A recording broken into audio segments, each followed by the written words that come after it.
Assalamualaikum warahmatullahi wabarakatuh. Alhamdulillah,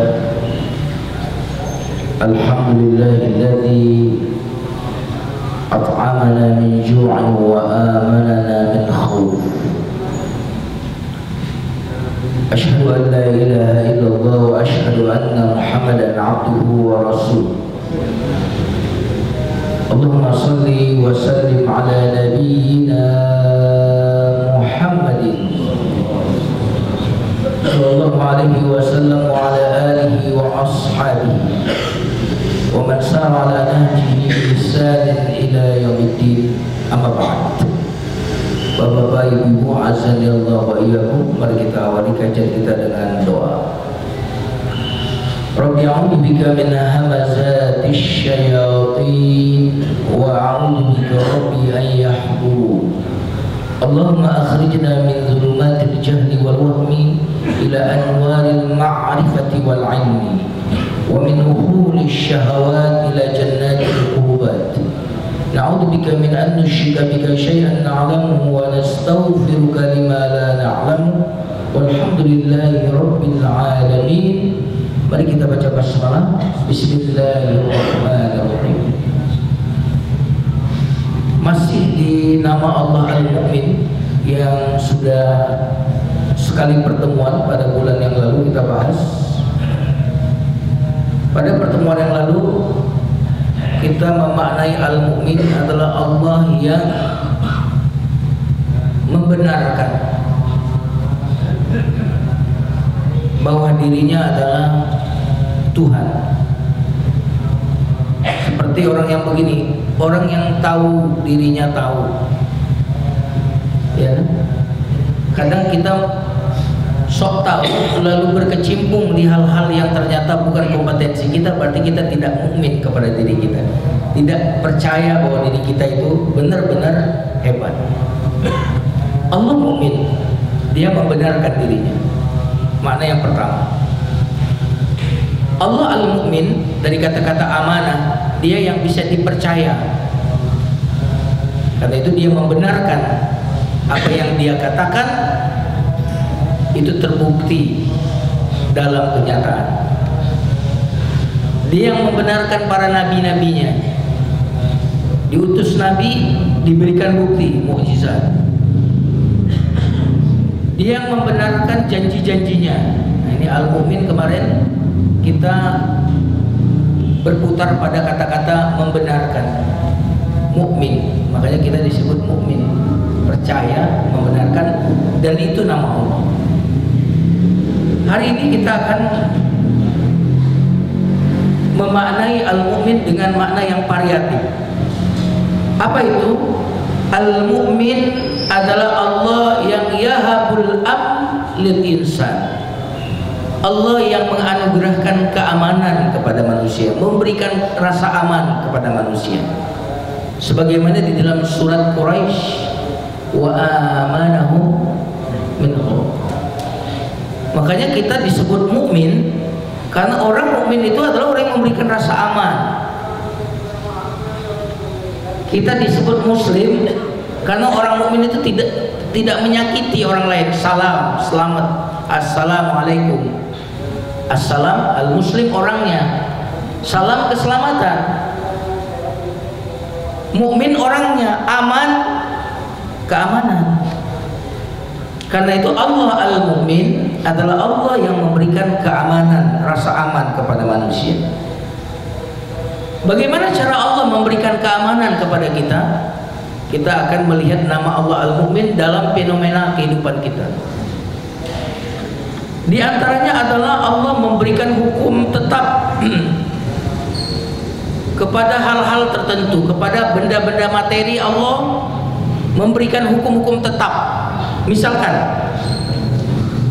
besi, hukum tetapnya dia keras, betul nggak? Coba bayangkan kalau besi itu kadang keras, kadang lembut.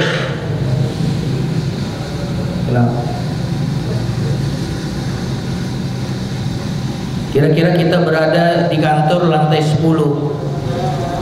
besi itu nggak punya hukum tetap. Ya, bisa jadi tiba-tiba lembut gitu. Kira-kira aman nggak?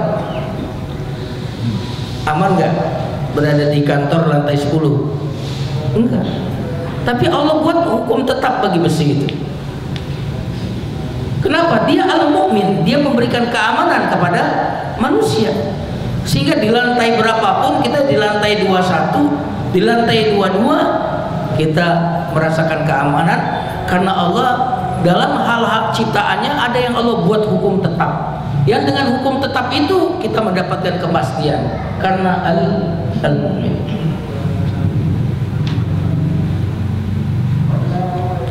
Bumi, sabatul ard, sabatu harakatil ard,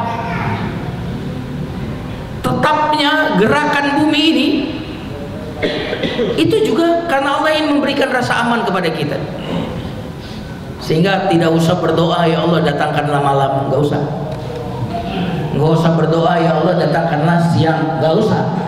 Ya Allah terbitkanlah matahari ya Allah, perlu nggak? Perlu nggak? Halo, perlu berdoa nggak? Kenapa? Sudah pasti ada kepastian dalam makhluk-makhluknya itu. Bapak Ibu sekalian yang dimuliakan Allah, ini kira-kira Al-Hakim ini dibangun tahun berapa Pak? 2001. Hah? 2001. Enggak semuanya tahu ya. Tiangnya ada berapa Pak? Tiangnya Pak? Pak, tiangnya ada berapa?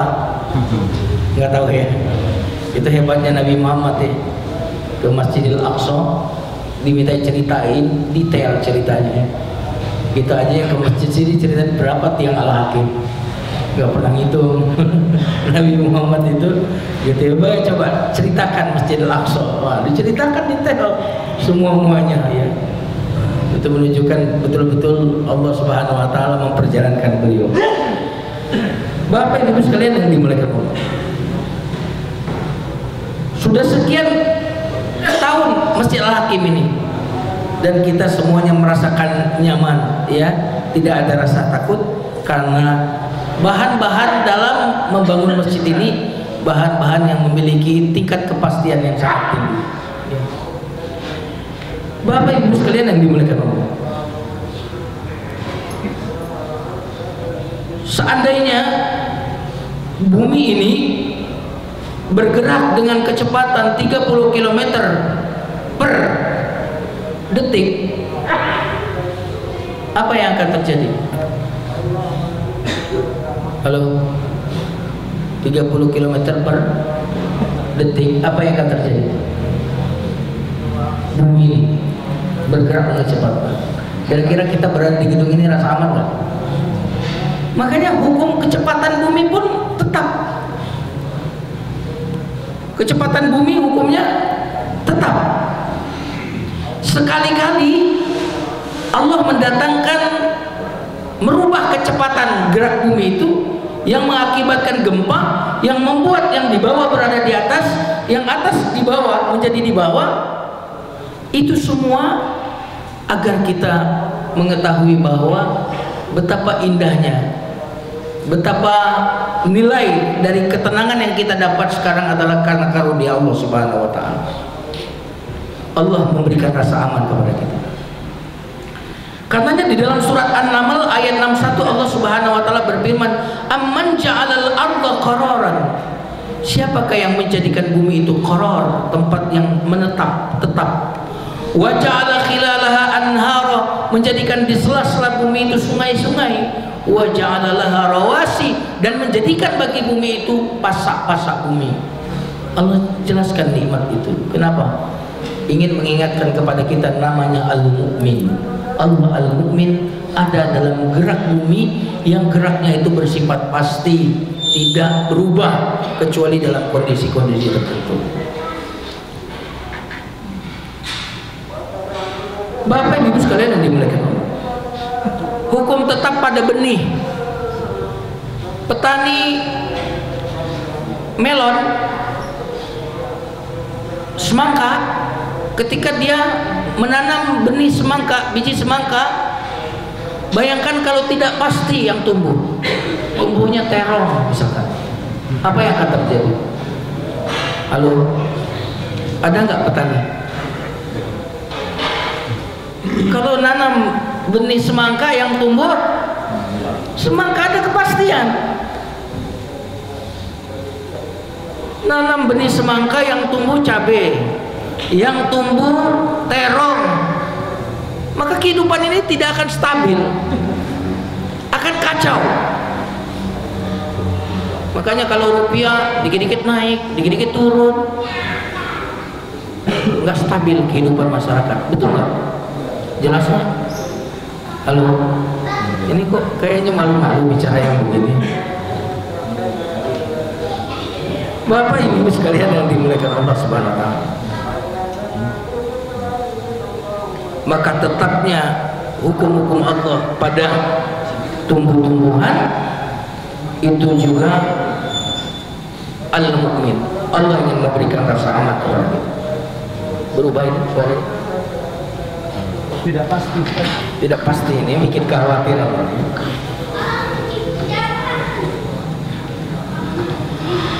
Bapak Ibu sekalian yang dimuliakan Allah, lihat berbagai macam tumbuh-tumbuhan. Allah ingin memberikan rasa aman kepada kita. Ada tumbuh-tumbuhan yang hasilnya membutuhkan waktu panjang, setahun, ya, kopi setahun, ya. Ada yang hasilnya didapat hitungan minggu. Cabai itu berapa minggu? Kalau nggak salah cabai itu 2 minggu, ya. Ada tumbuh-tumbuhan yang tertahan lama sehingga bisa dipindahkan dari satu tempat ke tempat yang lain. Ada tumbuh-tumbuhan sebagai lauk bagi hidup, bagi makanan kita. Ada yang tumbuh-tumbuhan yang Allah sediakan untuk mengobati penyakit-penyakit tertentu. Semua hukum-hukum pasti, hukum-hukum tetap itu adalah wujud nyata dari nama Allah Al-Mu'min. Matahari selalu terbit dari timur. Karenanya kita tidak akan pernah dikagetkan oleh sesuatu yang tidak pasti itu. Besok matahari terbit dari timur atau dari barat, jelas bahwa dia akan terbit dari timur. Karena kepastian itulah kita akhirnya punya penanggalan itu kan, benar nggak? Karena matahari kecepatannya pasti, ya, tidak berubah-ubah. Bulan juga begitu, bumi juga begitu. Yang dengannya ada penanggalan itu, ya. Yang dengannya waktu subuh jam sekian sampai jam sekian lewat sekian. Waktu maghrib semuanya ada kepastian. Paling bergeser dikit-dikit aja. Subhanallah. Lihat bagaimana Allah memberikan kepada kita keadaan yang stabil dalam hidup ini. Keadaan stabil itulah yang membuat kita akhirnya bisa beribadah kepada Allah, bisa taat kepada Allah. Bayangkan kalau suasana tidak stabil. Makanya ibadah dan kestabilan rasa aman itu dikaitkan di dalam surat Quraisy. Falyaqudu rabb hadzal bait. Beribadahlah kepada Tuhan yang pemilik Ka'bah itu. Kenapa beribadah? Alladzi at'amahum min ju'. Karena dia memberikan makanan kenyang kalian dari rasa lapar. Wa amanahum, memberikan keamanan kalian dari rasa takut. Itu dikaitkan antara kecukupan pangan dengan kecukupan rasa aman, stabilitas, dengan ibadah. Ini bisa sholat Jumat berjamaah begini, subhan, kondisi kita stabil, ya. Coba kalau terjadi di negara-negara yang sedang bergejolak seperti ini, mungkin tidak semua kita bisa sholat berjamaah di tempat ini. Bapak Ibu sekalian yang diberkahi,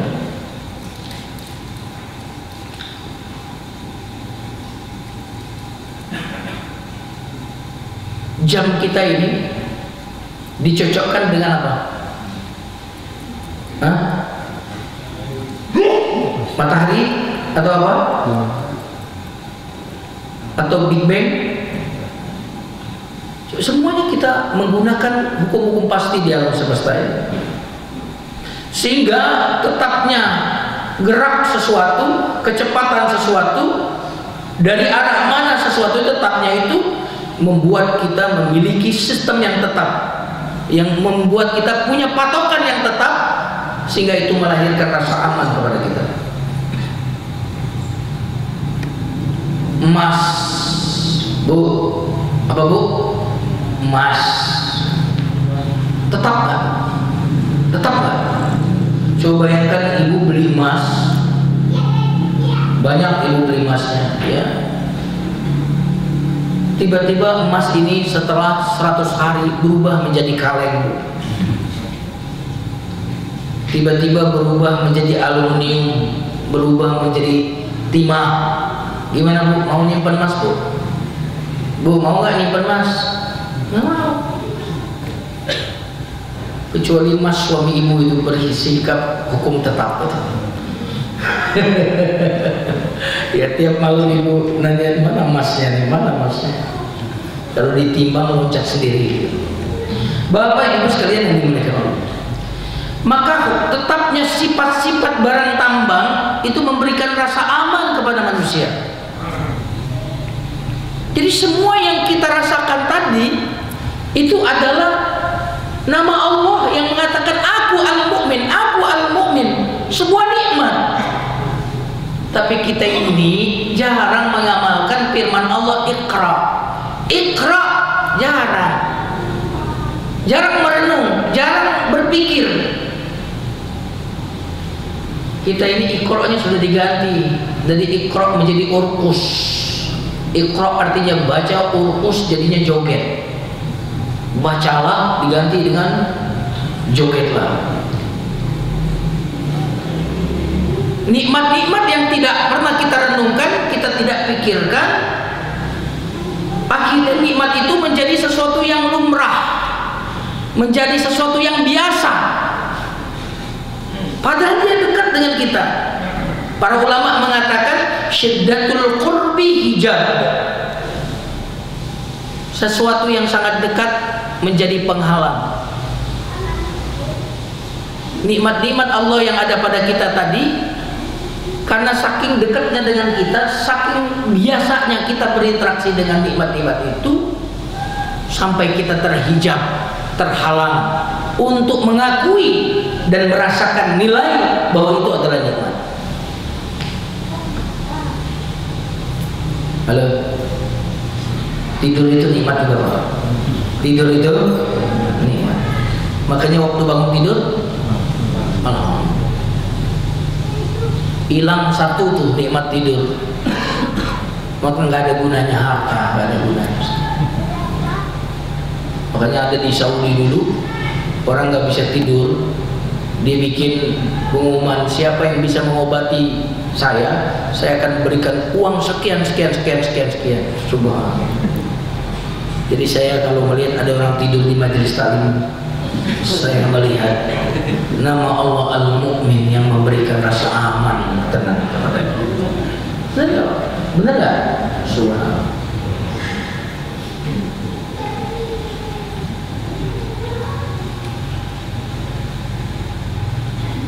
Dokter di Amerika melakukan penelitian jantung orang Amerika. Kemudian dokter ini pergi ke Indonesia dan kebetulan ada orang Indonesia kena penyakit jantung. Dia tidak perlu lagi ragu untuk mengobati orang Indonesia. Kenapa? Karena jantung orang Indonesia letaknya dengan jantung orang Amerika sama nggak? Sehingga tidak perlu terlalu banyak trial. Cukup satu obat ditemukan oleh dokter yang menganalisa orang tertentu dan itu bisa berlaku bagi semua manusia. Aman, nikmatul aman.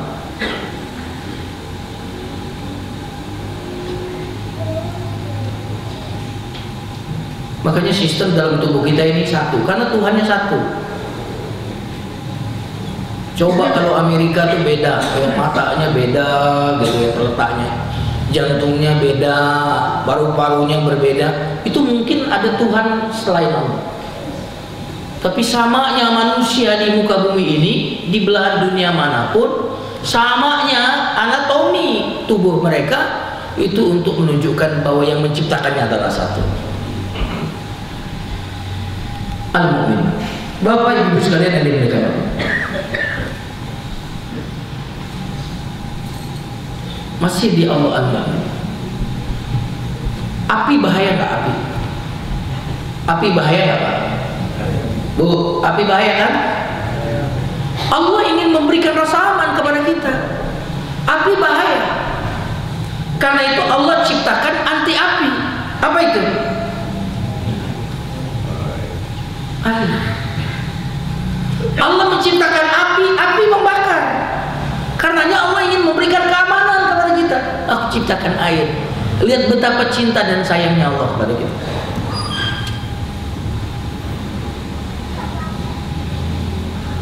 Karena itu di dalam sebuah hadis, inna likulli da'in dawa. Coba yang sakit nih baca hadis ini, kira-kira putus asa nggak dia? Hah? Lalu yang sakit baca hadis ini, putus asa nggak dia? Rasulullah SAW bersabda, setiap penyakit ada obatnya. Subhanallah. Wa ma yantiqu 'anil hawa in huwa illa wahyun yuha. Nabi Muhammad tidak berbicara berdasarkan hawa nafsu, tapi apa yang beliau katakan wahyu dari Allah. Dan beliau bersabda, inna likulli da'in dawa. Setiap penyakit ada obatnya. Ini adalah nama Allah Al-Mu'min. Tidak ada bahaya yang menimpamu, tidak ada penyakit yang menimpamu kecuali telah aku ciptakan, kata Allah, sesuatu yang bisa menangkalnya, mengobatinya. Makanya hadis Nabi tadi optimis. Di antara jamaah kita ini ada yang pernah sakit saraf kejepit. Gak usah saya ceritain. Ada di sini. Subhanallah, udah mau operasi gak jadi. Ketemu orang yang menginformasikan, oh ada tuh di daerah sana, sini, alamatnya ini.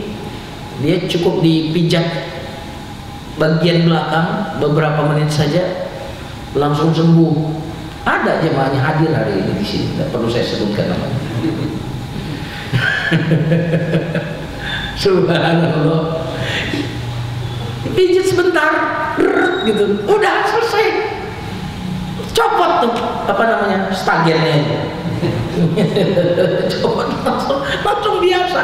Inna likulli da'in dawa. Karenanya Allah ketika kita sakit sesungguhnya ingin menguji tingkat ikhtiar kita, tingkat keyakinan kita kepada Allah Subhanahu wa ta'ala. Ketawakalan kita kepada Allah sedang diuji. Bapak Ibu sekalian yang dimuliakan Allah, ada hama-hama bagi para petani, benar kan? Hama-hama tumbuh-tumbuhan pertanian ini, macam-macam binatang-binatang yang akan merusak tanamannya itu. Maka Allah ya ilhamkan kepada manusia obat-obatan yang akan membasmi penyakit itu. Makanya kalau ada dulu penyakit-penyakit yang orang dulu sudahlah udah meninggal nih pasti, orang sekarang sudah ada obatnya. Subhanallah. Al-Mu'min.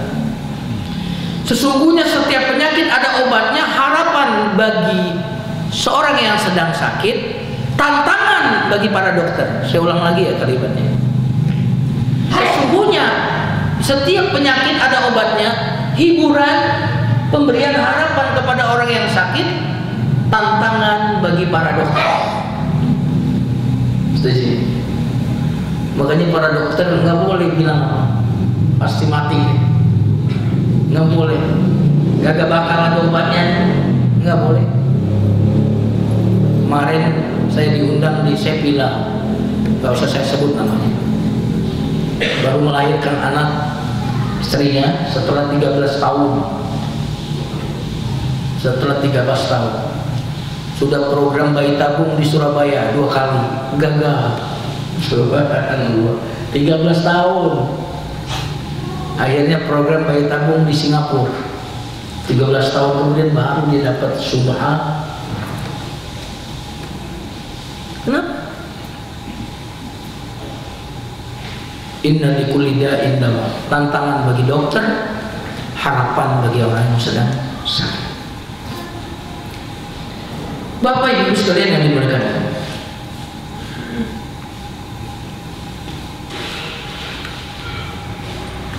rasa sakit, saya ulang lagi, rasa sakit itu adalah wujud dari nama Allah Al-Mu'min. Karena rasa sakit yang kita alami adalah sirene. Apa sirene itu kira-kira bahasa lain? Alarm. Alarm kepada kita yang sedang mengalami sesuatu di dalam tubuh kita. Alarm dini, peringatan dini. Nah, itu kira-kira inzarun mubakir. Bahasa Arabnya gampang diterjemahin, susah banget nyari bahasa Indonesianya. Peringatan dini. Jadi rasa sakit itu adalah peringatan dini. Ketika ada gigi kita bermasalah dikit, kemudian tiba-tiba kita merasakan sakit. Nah, merasakan sakit ini adalah nama Allah Al-Mu'min untuk kita segera pergi ke dokter, sehingga gigi kita akhirnya bisa terselamatkan. Karena itu saraf, rasa yang ada di dalam tubuh kita itu adalah wujud dari nama Allah Al-Mu'min, karena dia memberikan peringatan dini kepada kita.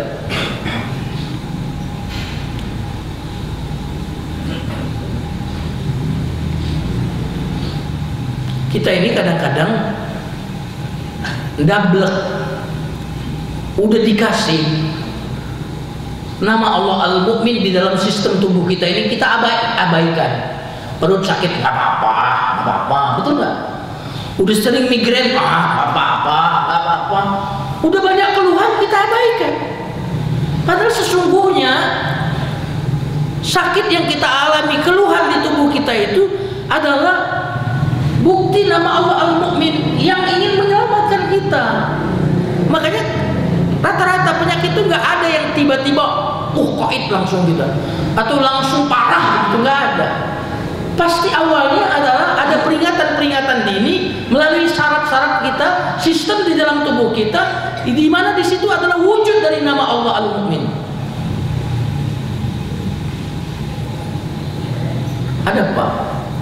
Anak yang tipenya udah stadium 3, tapi anak ini nggak sensitif, Pak. Udah anaknya nggak sensitif, orang tuanya nggak sensitif. Ini bahaya. Kalau anaknya tubuhnya kurang sensitif, bapak ibunya sensitif, tertolong anak itu, betul nggak? Ini udah anaknya nggak sensitif, bapak ibunya nggak sensitif, dibawa ke rumah sakit sudah stadium 4. Innalillahi wa inna ilaihi raji'un. Allah Al-Mu'min, dia memberikan peringatan dini kepada kita. Kalau udah mulai itu nyetir, udah mulai ngantuk-ngantuk, iya kan? Bener ya?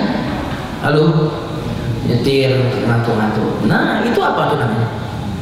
Al-Mu'min, bener gak? Al-Mu'min. Ayo kamu cari rest area. Atau kalau nggak ada rest area, suruh istrimu pukul-pukul kamu. Kalau nggak begitu kan? Wah, saya kalau udah nggak ada rest area, di belakang istri saya, di sebelah istri saya, di belakang anak-anak saya suruh narik-narik kuping saya. Nggak ada rest area, udah kelewatan, tiba-tiba ngantuk. Tadi waktu lewat rest area nggak ngantuk, Pak. Sudah kelewatan, baru datang ngantuknya. Nah, itu saya bilang. Ya. Akhirnya apa? Ya udah, istri saya mukul-mukulin, anak saya narik-narik kuping saya. Kenapa? Al-Mu'min kasih peringatan. Al-Mu'min.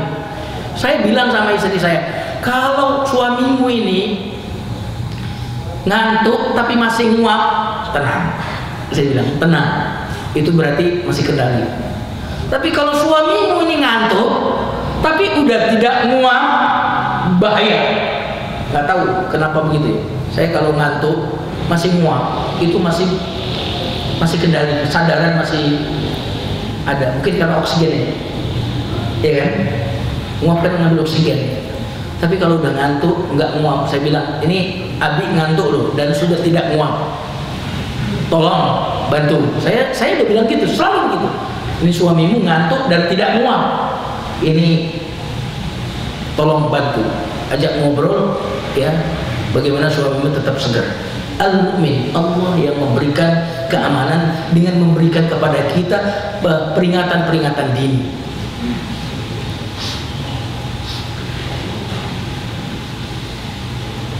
Belum lagi Allah Subhanahu wa taala yang memberikan rasa aman kepada kita kalau kita minta kepadanya. Iyyaka na'budu wa iyyaka nasta'in. Makanya Imam Syafi'i punya ungkapan begini: demi Allah, seandainya langit itu terbuat dari tembaga, bumi terbuat dari timah peluru, kemudian seluruh makhluk aku yang menanggung, kata Imam Syafi'i. Ya, kalau orang sekarang ngomong begini saya 100% nggak percaya ya. Tapi kalau Imam Syafi'i ngomong percaya. Seandainya langit terbuat dari tembaga, bumi terbuat dari timah peluru, dan semua makhluk adalah aku yang menanggungnya, lama khasyitu faqran, aku tidak akan takut miskin. Ini orang yang ngomong ini terbukti dan diakui di seluruh dunia kesolehan. Kira-kira kita bisa bayangkan tauhidnya kayak apa ya? Keimanannya kayak apa ya kepada Allah Ar-Rasul? Kita ini sudah punya gaji, sudah apa, sudah itu, masih aja hidupnya penuh kekhawatiran ya.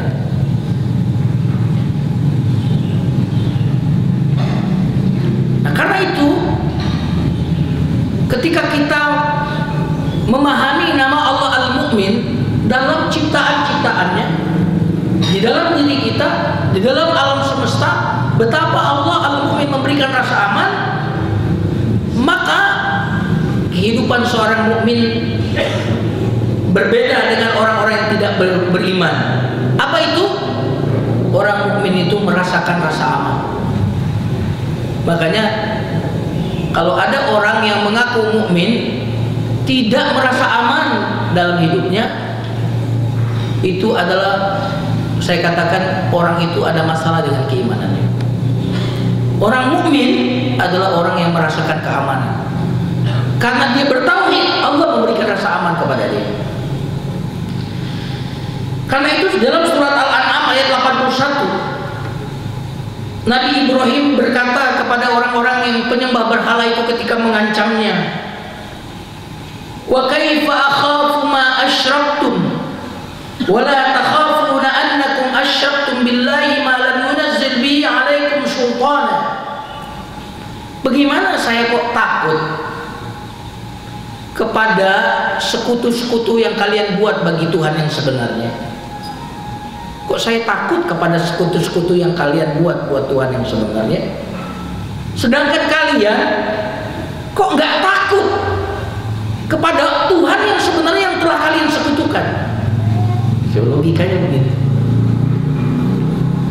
Saya ini menyembah Tuhan yang sebenarnya esa. Kalian menyekutukan Allah dengan yang lain. Bagaimana kok saya takut kalian tidak? Enggak lah.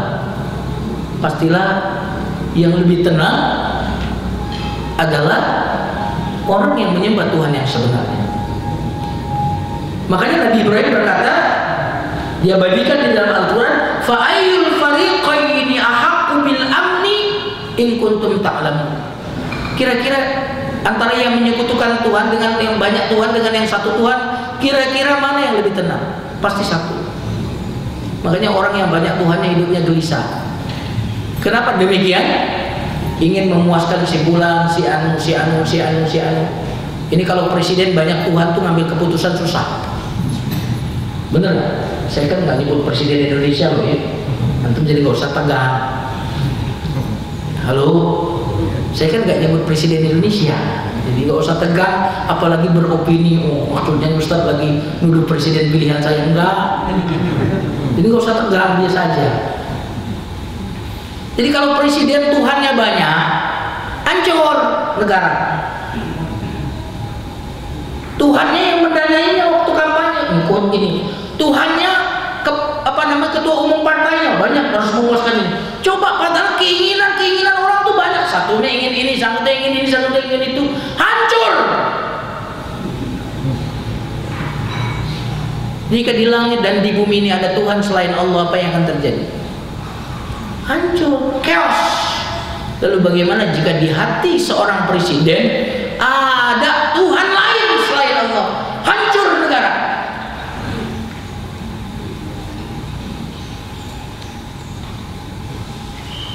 Jelas ya? Makanya orang bertauhid itu tenang. Kenapa dia tahu selain Tuhan itu adalah makhluk, dan makhluk itu sempurna dalam genggaman Allah Subhanahu wa taala. Bapak Ibu sekalian yang dimuliakan. Karenanya di dalam surat Al-An'am ayat 82, kalau tadi 81, sekarang ayat 82. Ini menarik, Pak. Dan ini kita periksa, kira-kira kita sudah sampai ayat ini belum nih? Alladzina amanu wa lam yalbisu imanahum bidzulmin ulaika lahumul amn. Orang yang beriman dan tidak mencampur imannya dengan sedikit pun kesyirikan. Ingat loh, jangan pernah syirik. Kalau insya Allah di sini nggak ada lagi yang nyembah patung, betul nggak? Nyembah keris nggak ada. Sehingga kesyirikan modern itu beda dengan kesyirikan zaman dulu. Tapi di antara kita mungkin saja ada yang mengatakan bahwa rezeki saya itu tergantung kepada Bapak Anu, jabatan saya tergantung kepada Bapak Anu, bisnis saya tergantung kepada si Anu, si Anu, si Anu. Mungkin saja ada kesyirikan seperti itu.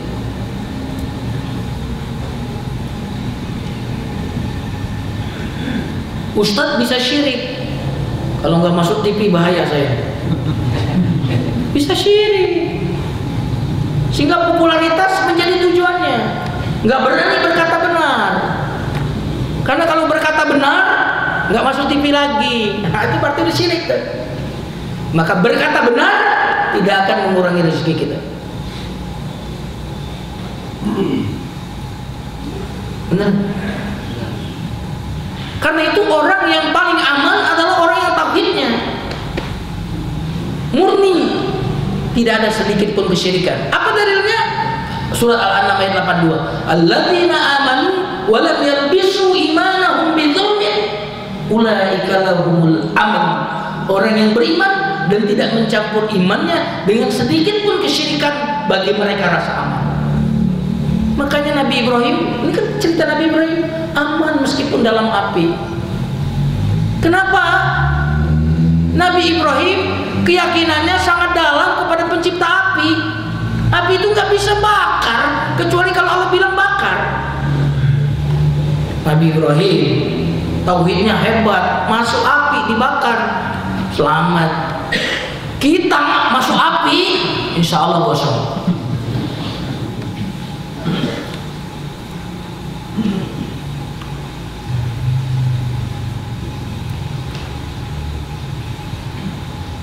Gimana nggak hebat tauhidnya Nabi Ibrahim? Orang Nabi Ibrahim itu sendiri kok menghadapi ya penguasa yang sendiri. Coba lihat di Al-Quran sendiri kan. Makanya dalam Al-Quran Nabi Ibrahim itu disebut ummatan. Inna Ibrahim kana ummatan. Sungguhnya Nabi Ibrahim itu adalah satu umat. Padahal dia sendiri. Kok bisa ya Allah Nabi Ibrahim sendiri disebut satu umat? Brandnya, bobotnya dia sendiri seperti satu umat. Jika itu Nabi Ibrahim sama dengan satu umat, lalu Anda, kita, satu orang kita sama dengan berapa orang? Ya minimal sama dengan satu orang, ya kan? Jangan pernah menjadi setengah orang. Ya, satu orang laki-laki menjadi sama dengan satu orang laki-laki, jangan menjadi setengah laki-laki. Laki sholatnya di mana? Berarti yang sholatnya di rumah setengah laki-laki.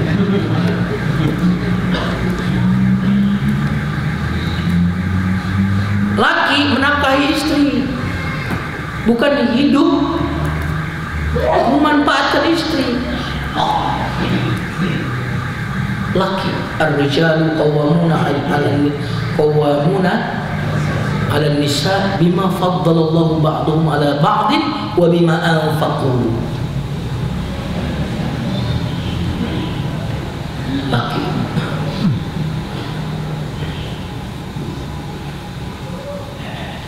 Jangan sampai begini, merokok lu.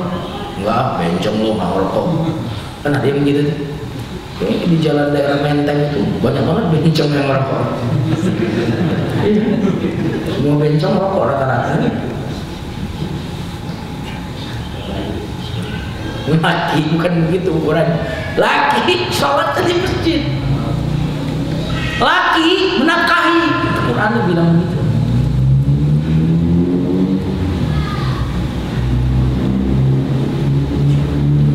Al-mu'min sini. Jadi sekarang kita timbang, apakah kita merasakan keamanan, ketenangan setelah kita bertauhid?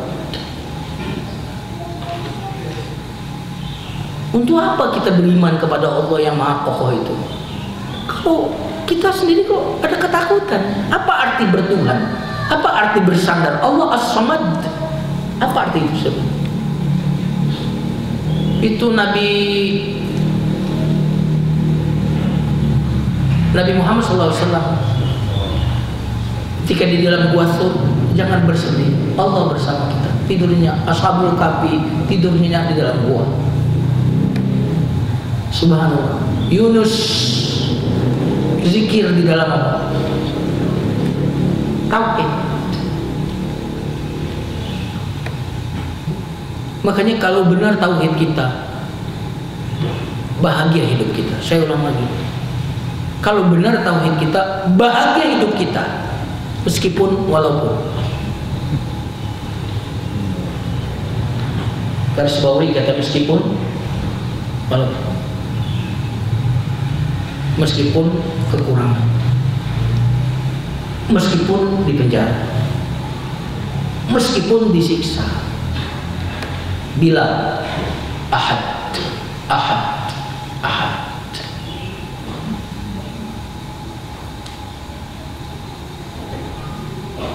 Kenapa Allah menyediakan rasa aman itu?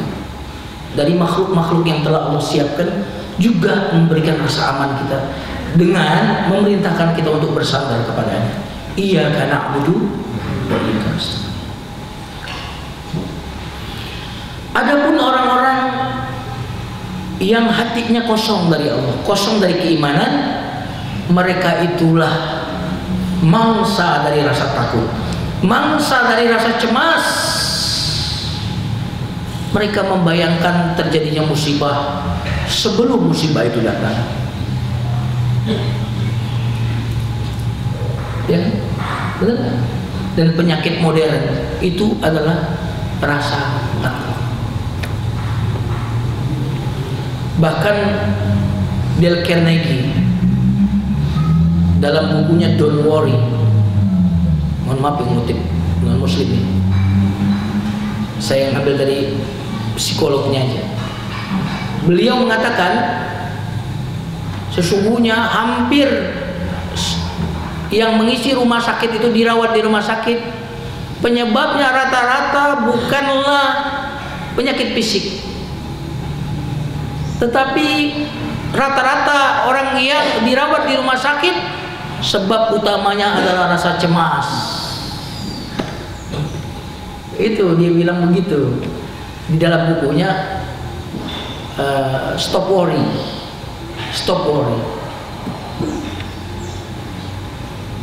Makanya mengapa dalam agama kita berlindung dari sedih, cemas. Allahumma inni a'udzubika minal hammi wal hazan. berlindung dari rasa khawatir, rasa sedih, baru berlindung dari ajaz. Ajaz itu artinya lemah fisik. Nah, urutannya berlindung dari lemah fisik itu setelah berlindung dari rasa cemas dan rasa sedih, baru berlindung dari lemah fisik. Kenapa demikian? Karena sesungguhnya lemah fisik itu lebih banyak disebabkan oleh hazan, oleh keluh kesah kita, dan oleh rasa sedih kita, kekhawatiran kita. Itu lebih banyak melemahkan fisik kita. Karenanya penyakit itu lebih banyak bukan disebabkan oleh apa yang kita makan, bukan. Tapi penyakit itu lebih banyak disebabkan oleh apa yang memakan kita. Saya ulang lagi ya kalimat. Penyakit itu ya bukan disebabkan oleh apa yang kita makan. Ini kabar gembira buat yang suka makan. Tetap kalau berlebihan ada, cuma dampaknya ya tidak akan terlalu lebih besar dibandingkan dengan pikiran. Tapi penyakit itu lebih banyak disebabkan oleh apa yang memakan kita. Makanya saya perhatiin orang tua tuh, orang tua rata-rata tuh kalau dia pas kambuh tuh ada yang dipikirin. Anaknya kayak apa? Waktu itu ibu saya sakit di Jambi Palembang kan deket. Anaknya lebih banyak di Palembang. Ibu saya dirawat, saya telepon itu anak-anaknya semua di Palembang. Mau cepat sembuh nggak ibu? Ya mau lah. Udah kalian rombongan segera ke Jambi dah. Kunjungi dia. Rombongan ke Jambi. Ya sengaja berangkatnya bisa sampai pagi gitu. Pagi sampai. Sore ibu saya udah pulang ke rumah. Coba dikunjungi langsung segar. Wah kangen, kangen sama anak-anaknya, rindu sama anak-anaknya. Pikiran itu bahaya sekali. Nah, orang-orang yang kosong dari Allah diisi oleh selain Allah, dan selain Allah itu adalah ankabut, laba-laba, sarang laba-laba. Wa inna awhadal buyuti labaitul ankabut. Sungguhnya rumah yang paling lemah adalah rumahnya laba-laba. Tempat bersandar yang paling lemah adalah selain Allah.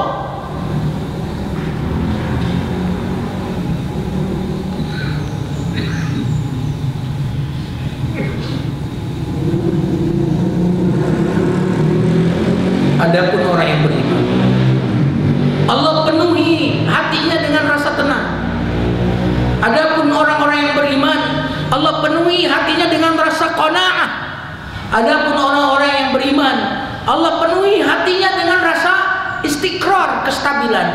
Adapun orang-orang yang beriman, Allah penuhi hatinya dengan ridho terhadap takdir.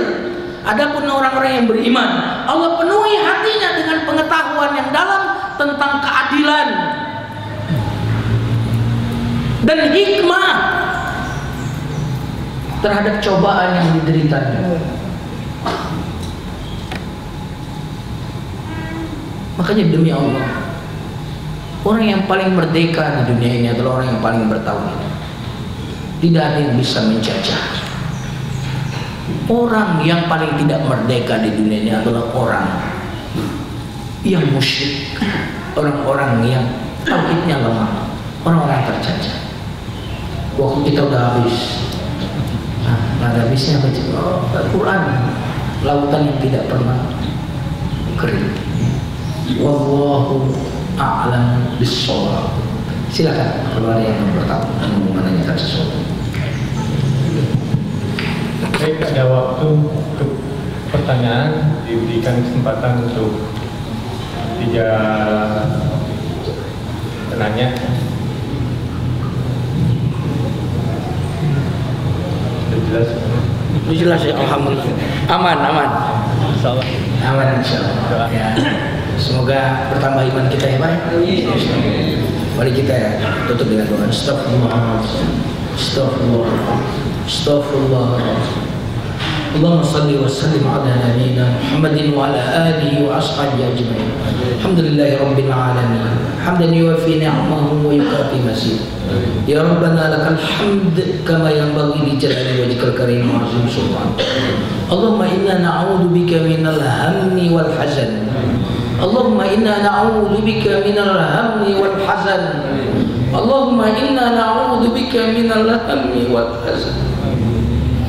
Allahumma inna na'udzu bika minal hammi wal hazan wa na'udzu bika minal 'ajzi wal kasal wa na'udzu bika minal jubni wal bukhl wa na'udzu bika min ghalabati ad-dayn wa qahri ar-rijal. Allahumma inna na'udzu bika min jahdil bala wa darki ash-shaqa wa su'il qada wa shamatati al-a'da wa salbi ba'da al-'ata. Allahumma inna na'udzu bika min udhal ad-da'. Allahumma inna na'udzu bika min udhal ad-da'. Allahumma inna na'udzu bika min udhal ad-da' wa su'il asqam. Allahumma 'afina fi badanina, 'afina fi sam'ina, 'afina fi basarina. Na'udzu bi kalimatillahi at-tammati min syarri ma khalaq. Bismillahilladzi la yadurru ma'a ismihi syai'un fil ardi wa la fis sama' wa huwas samii'ul 'aliim. Rabbana atina fid dunya hasanah wa fil akhirati hasanah wa qina 'adzabannar. Subhana rabbika rabbil 'izzati 'amma yasifun wa salamun 'alal mursalin walhamdulillahi rabbil 'alamin.